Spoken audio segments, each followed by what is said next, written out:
নির্বাহী ম্যাজিস্ট্রেটের ক্ষমতা পেল সেনাবাহিনী। রাজধানীসহ সারা দেশে বাংলাদেশ সেনাবাহিনীকে ম্যাজিস্ট্রেটের ক্ষমতা দিয়েছে সরকার। সেনাবাহিনীর কমিশনপ্রাপ্ত কর্মকর্তাদের এই ক্ষমতা দেওয়া হয়েছে। মঙ্গলবার জনপ্রশাসন মন্ত্রণালয়ের এক প্রজ্ঞাপনে এই সিদ্ধান্তের কথা জানানো হয়। প্রজ্ঞাপনে বলা হয়, আগামী 2 মাস অর্থাৎ 60 দিন এই সিদ্ধান্ত বলবৎ থাকিবে। ছাত্র জনতার অভ্যুত্থানে গত 5 আগস্ট আওয়ামী লীগ সরকারের পতন হয়। এরপর 8 আগস্ট অন্তর্বর্তী সরকার ক্ষমতা গ্রহণ করে। দেশে বিদ্যমান পরিস্থিতিতে এখনও সারা দেশে সেনাবাহিনী মোতায়েন আছে। বর্তমানে আইন শৃঙ্খলা পরিস্থিতি নিয়ে আলোচনার মধ্যে সেনাবাহিনীকে নির্বাহী ম্যাজিস্ট্রেটের ক্ষমতা দিল সরকার। জনপ্রশাসন মন্ত্রণালয় থেকে দেওয়া প্রজ্ঞাপনে বলা হয়, ফৌজদারি কার্যবিধি অনুযায়ী সেনাবাহিনীর কমিশনপ্রাপ্ত কর্মকর্তাদের বিশেষ নির্বাহী ম্যাজিস্ট্রেটের ক্ষমতা অর্পণ করা হলো।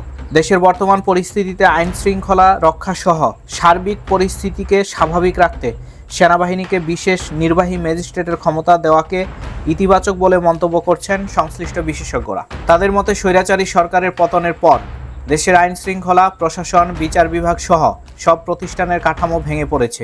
বিদ্যমান পরিস্থিতিতে এমন সিদ্ধান্ত নেওয়া জরুরি ছিল।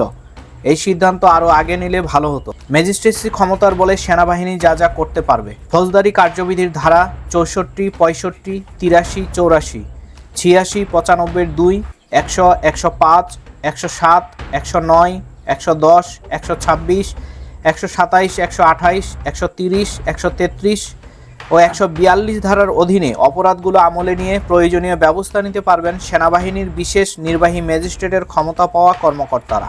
এর ফলে নির্বাহী ম্যাজিস্ট্রেটের দায়িত্ব পাওয়া সেনা কর্মকর্তাদের উপস্থিতিতে কোনো অপরাধ সংগঠিত হলে তারা অপরাধীকে গ্রেপ্তার করতে বা গ্রেপ্তারের নির্দেশ দিতে পারবেন। সেনাবাহিনীর কর্মকর্তারা এসব ধারা অনুযায়ী অপরাধীদের বিরুদ্ধে প্রয়োজনীয় ব্যবস্থা নিতে পারবেন।